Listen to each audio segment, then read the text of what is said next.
So, just getting all the wiring out.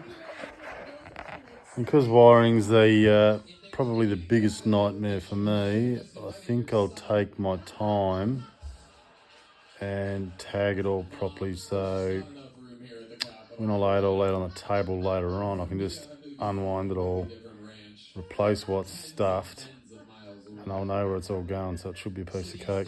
So I'm just taking me time now,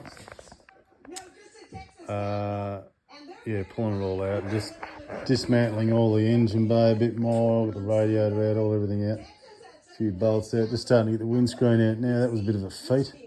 There's a lot more to the later models than what there is the like the 76. It's just a lot more shit. A bit more electrical stuff, just a lot more bolts, a lot more fittings, and just a lot more shit. So I'm just taking my time and pulling all the bits. And I'll tell you another thing I did was just take a each time I do it, I'll put a rag into that before I think of it. I take a shitload of photos and just create a new album, and the album's in order of, start to finish, and take photos of everything I take apart that's difficult for me, and then I can just refer back to it later on.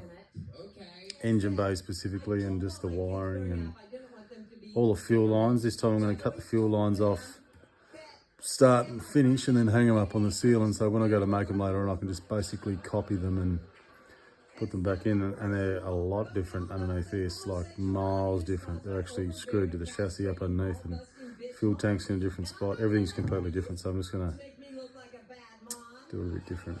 But I don't know what I'm doing yet as far as up front, so I'm just doing it just in case either way. So I should have all this, I should have the tub bare and sitting on a frame this week, and the chassis rolled out, and we'll cut the diffs off her and start stripping the chassis and getting I wouldn't mind having the engine and the gearbox out this week by this weekend,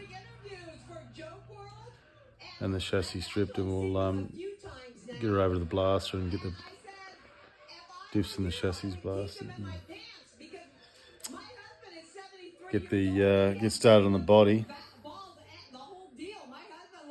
and the body's the main hold up. I've got to get the body done. Once I get the body done, all the rest of the panels turn up and we're rock and roll. I can just get the body on the rotisserie and get the body finished, and then once that's in primer, I can sit it back, get the rest of the panels in primer and get it. So that's the plan.